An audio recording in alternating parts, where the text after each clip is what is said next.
Nah, makanya bagaimana untuk memecahkan ini biar tidak berseberangan dengan apa yang dimaksud musyrik itu apa? Ya ahlal kitabi wal musyrikin apa? Kita guru, aku pakai kalimat yang sederhana yang sering dipakai masyarakat tentang mengatakan kata syukur. La in syakartum la azidanakum wala in kafartum inna adzabila sadid. Bahasa ele-ele aneh. Siapa yang mau bersyukur akan ditambahi nikmatnya. Siapa yang tidak bisa bersyukur, azabnya semakin pedih. Di sini ada kata yang penting syukur. Kalau mbah aku ngomong syukur, ini orang mana? Bahasa mana? Syukur. Jawa. Jawa. Tapi kalau sudah saya tulis di kitab Al-Quran, la in syakartum, kenapa kok katanya milik orang Arab?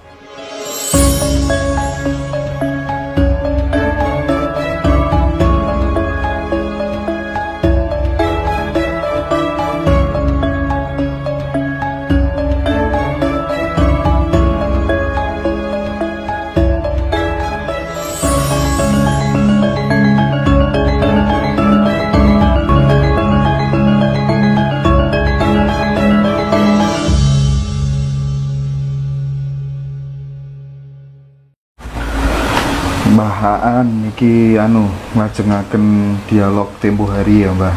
Iya. Kemarin kan panjenengan sempat bercerita tentang bagaimana dialog antara Kanjeng Syekh Siti Jenar, Sunan Kalijogo dan Sunan Bonang yang di atas perahu. Nah, yang ingin saya tanyakan itu kan dialog hanya 3 orang.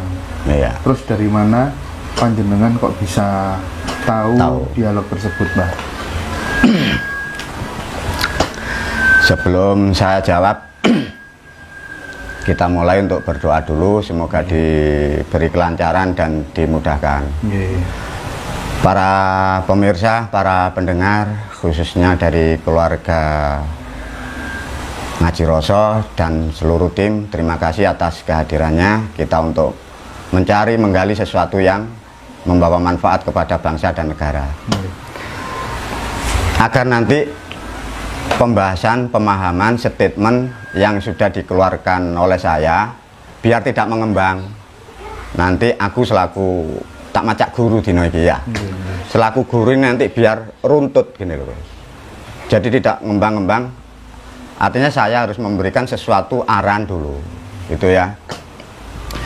Ayo para pemirsa, barangkali kemarin yang sempat koplak ya, kepalanya pusing dengerin suaranya Mbah, kadang tidak masuk akal, kadang yang kurang benar, mohon maaf dulu, saya juga mewakili dari Ngaji Roso karena kemarin aku lagi tahapan belajar. Bismillah para pendengar, para pemirsa, sebelum memulai pemahaman ini ada satu kalimat dari saya. Ke depan nanti saya tidak bisa memberi banyak apa yang diharapkan para pendengar. Untuk memahami biar tidak terjadinya polemik di masyarakat timpang tindih, ini harus runtut. Ada dalam pembahasan Ngaji Roso, artinya kan belajar toh Gus. Belajar ini biar terarah dan mengarah sesuai yang diharapkan. Statementnya, judulnya belajar. Anda mungkin punya pemahaman tentang belajar macam-macam boleh, tapi aku selaku pengajar lewat media ini mempunyai metode beda, sehingga barangkali nanti ada bahasa yang kurang tepat di luar, itu di luar pemahaman saya. Paham ya? Coba guru memahami gini, Indra. Belajar, apa sih yang dimaksud belajar? Ini harus terjawab dulu. Niat dan tujuannya belajar apa? Belajar poinnya itu ada 2. Namanya belajar nomor 1, memperpanjang penalaran, memperpanjang pemikiran, memperluas pemikiran. Nomor 1 itu. 2, tatkala penalaranmu sudah kau perpanjangkan, pemikiranmu sudah kau panjangkan, yang kedua harus tercapai, mempertajam nilai rasa manusia. Kalau substansi 2 belajar ini tidak mengena, artinya belajarmu salah. Bisa ditangkap?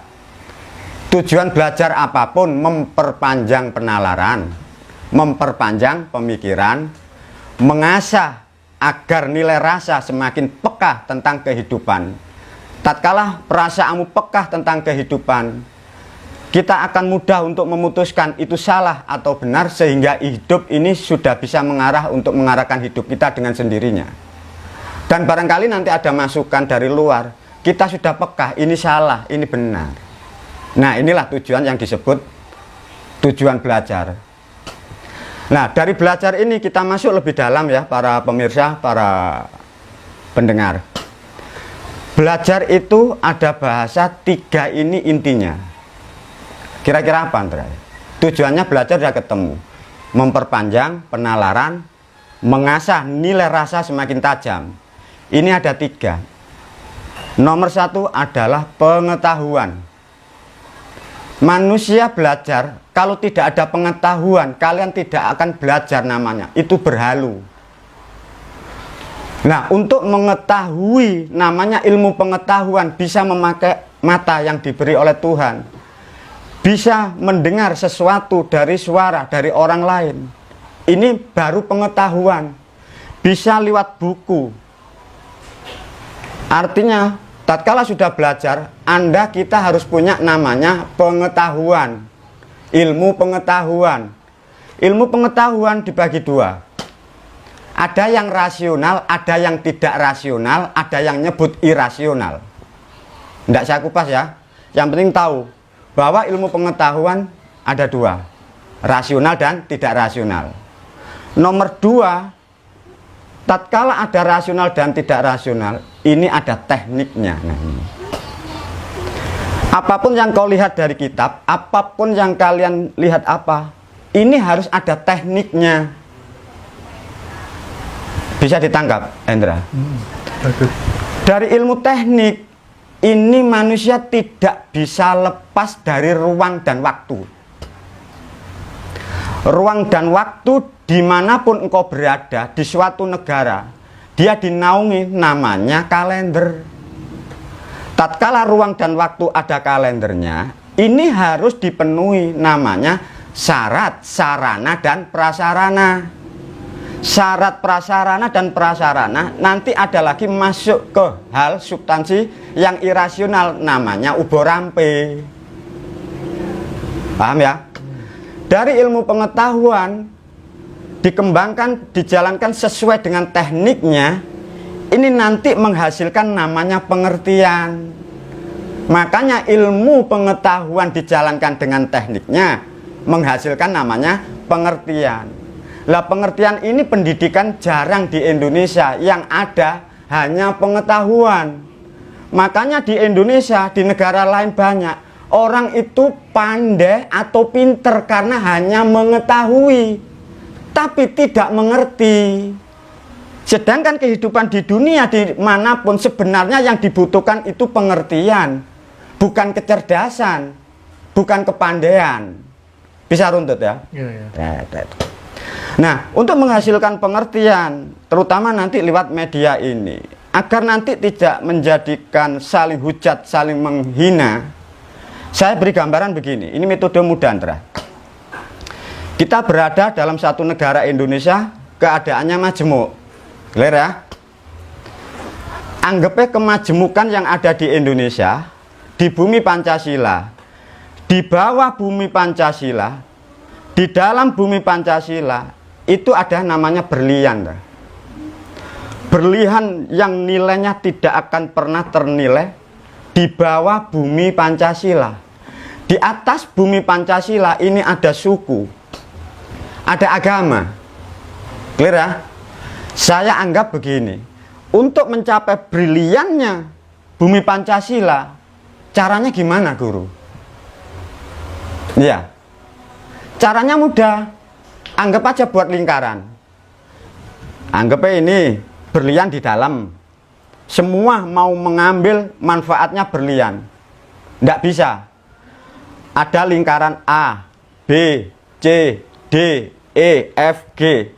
lingkaran ini anggap ini mewakili suku, anggap mewakili agama, anggap mewakili keyakinan.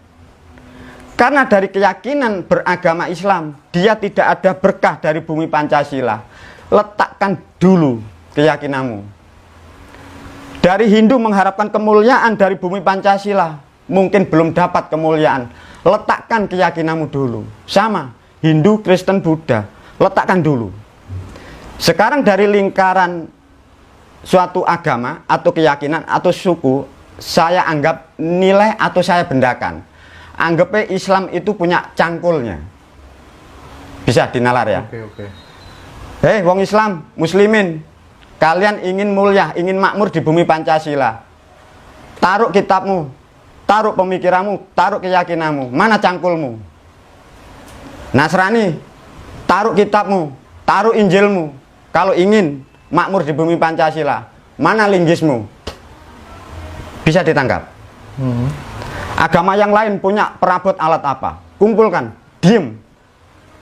Saya galikan.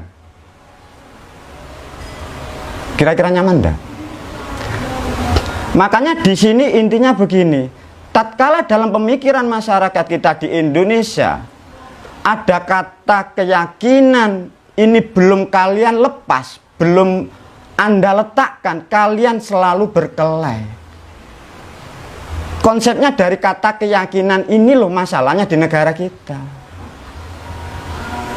Coba, nanti saya masuk, dibantah, dituntun dari sini. Ayandra. Berarti, Mbah, kalau misalnya kita mau masuk pada tahapan belajar lebih tinggi, harus dikosongkan dulu. Makanya untuk belajar, karena ini satu majemuk, kecuali saya mendidik Hindu, kita tidak masalah. Islam sendiri saya didik, saya tidak masalah. Karena saya mewakili seluruh elemen. Sedangkan ini terjadi silang pendapat. Makanya harapan saya, letakkan dulu keyakinanmu, anggap itu alat, kasihkan saya. Kamu ingin apa di Indonesia? Kenapa nggak dipertemukan aja yang membuat perbedaan-perbedaan dari berbagai macam keyakinan? Tidak akan pernah bisa ketemu. Karena mereka lahir sudah punya asupan itu. Kenapa nggak dididik ke arah dalam aja supaya ketemu? Tidak akan pernah bisa, karena sudah bersinggungan sejak zaman kita belum lahir. Tapi kan kalau misalnya dibawa ke ranah dalam diri gitu, kebenaran mikrokosmos kita sendiri, kan banyak itu yang tidak akan bisa. Mungkin kalau 1-2 orang bisa. Anggapnya tokoh Hindu, tokoh Buddha, tokoh Islam bisa. Nah, maksud saya yang golongan yang tidak bisa itu, kenapa tidak diarahkan seperti tokoh-tokoh itu yang Nah, artinya saya paham. Artinya udah mendalam gitu, Mbak. Maumu kan orang-orang pakar mempengaruhi yang di bawah. Sedangkan kurikulum ini loh berjalan liar. Iya. Tapi kan secara substansi sebenarnya bisa ketemu. Sebenarnya bisa. Saya hanya membahas di sisi ini sampai ke depan. Mungkin yang saya benahi atau yang saya beri pengetahuan, Kristen yang di Jawa, Islam yang di Jawa. Hindu clear, Buddha clear. Tidak ada masalah di dunia. Di Pancasila tidak ada. Lihat orang Hindu damai mulia. Buddha nyaman, damai, mulia. Ini yang kurang benar kan di sini nih, yang seling berkelahi. Artinya ada apa? Lah ini nanti yang coba saya bantu nanti solusi. Tatkala ini nanti ketemu, bisa menyatu. Oke. Nah, baru kalau kita nanti sudah memahami tatkala pikiran ditaruh, keyakinan ini diletakkan, baru mau menggali ini dari ilmu tadi, pengetahuan diajarkan dengan tekniknya agar menghasilkan sesuatu yang disebut pengertian. Clear?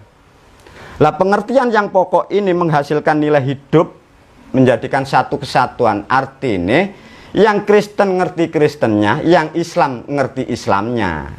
Lah kalau tentang negara untuk disatukan ini harus ada kurikulum, Kalau tidak ada kurikulum, ini menyebar, membuat tafsir masing-masing. Itu contoh Hindu, Buddha, tafsir jelas, sehingga umatnya mendapatkan asupan jelas, sehingga tidak multi tafsir.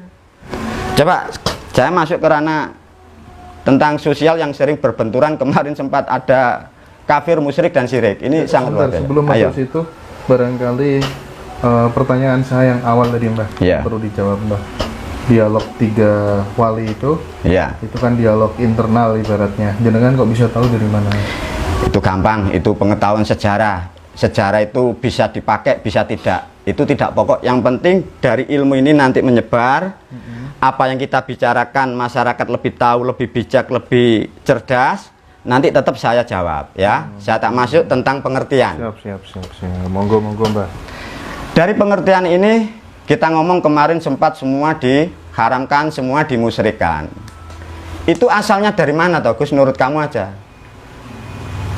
Musyrik itu. Coba menurut kamu. Musyrik. Waduh. Musyrik itu ya muncul kata musyrik, muncul kata syirik itu sebatas yang saya pahami. Ya karena pengertian yang ya barangkali pengetahuan yang belum jadi pengertian aja Mbak. Makanya itu kan substansinya itu kan dari ada kitab itu. Ya ahlal kitabi wal musyrikina finari jahanam. Substansi ini loh nggak kepecah. Karena diterangkan musyrik. Ada kaitannya dengan apa? Ayat tentang syukur itu, Pak. Nah, makanya bagaimana untuk memecahkan ini biar tidak berseberangan dengan apa yang dimaksud musyrik itu apa? Ya ahlal kitabi wal musyrikin apa? Kita guru aku pakai kalimat yang sederhana yang sering dipakai masyarakat tentang mengatakan kata syukur. Apa antara dalilnya kamu yang pernah ngaji? La in syakartum la azidannakum. Bismillah. Apa? La in syakartum la azidannakum wala in kafartum inna adzabil sadid. Bahasa elek-elek aneh. Siapa yang mau bersyukur akan ditambahi nikmatnya. Siapa yang tidak bisa bersyukur, adabnya semakin pedih. Di sini ada kata yang penting syukur. Kalau Mbah aku ngomong syukur, ini orang mana? Bahasa mana? Syukur. Jawa. Jawa. Tapi kalau sudah saya tulis di kitab Al-Quran, la in syakartum, kenapa kok katanya milik orang Arab? Sakar iku syukur. Kalau saya ngomong syukur katanya kejawen, Hindu Buddha. Tak rubah saya tulis di Quran lain sakar. Loh kok hilang Jawanya? Bener ndak? Loh lah aneh Chandra. Aku nek ngomong ayo syukur marang pangeran. Wah iku kejawen, iku Hindu. Tapi nek lain sakartum syukur dirubah jadi sakar. Kok jarene teko Arab? Kita masuk ke ranah yang penting. Yang dimaksud di situ coba orang manusia dihimbau, diberi motivasi, disuruh bersyukur. Clear ya? Ini enak mulai masuk. La in syakartum la azidannakum wa la in kafartum inna adzabil sadid. Saya bertanya, manusia disuruh bersyukur dari perintah kalimat ini disuruh bersyukur kepada siapa? Clear? Ayo. Oh jadi arek-arek ini enggak boleh, mohon maaf clear, ganti rejoice ya. Rejoice, Mbak. Ya. Ya, bener dah. Iya, Mbak, rejoice. Andra bersyukur atas nikmat yang telah didapatkan selama ini, Mbah. Itu kan keterangan hasilnya syukur. Aku Mbak guru tanya, disuruh bersyukur kepada siapa? Ngono lho. Menurut kamu aja. Kalau kalian membaca di kitabmu, la in syakartum la azidannakum wa la in kafartum inna adzabil sadid, disuruh bersyukur kepada siapa? Kepada siapa, Pak? Ya enggak tahu lah kamu itu ayatnya orang beragama apa? Ya Gus, menurut gue. Loh, ngono loh ya. Bener lah. Pinter ya, Mbah. Wong kan kuwi enggak pinter-pinter kumpul mbahmu buka balik. Ya Gus. Nggih. Iki lho, Nggar. Kalimatnya udah jelas, sapa sing gelem syukur bakal ditambahi nikmat rahmate. Sapa sing gak gelem syukur bakal diadab siksane luwe pedih. Ini belum terjawab, syukur nang sopo, mungkar nang sompo, ngono lho ya. Nah inilah yang jadi polemik sudah ratusan tahun di negara kita. Wes, diterangno. Untuk memaknai itu apa nggak perlu asbabun nuzul kalau katanya bahasanya pendakwah itu? Sekarang kalau kita ngomong asbabun nuzul, siapa sih yang tahu asbabun nuzul tentang Quran? Wes, kalau ini mulai nyebar ya. Ini siapa yang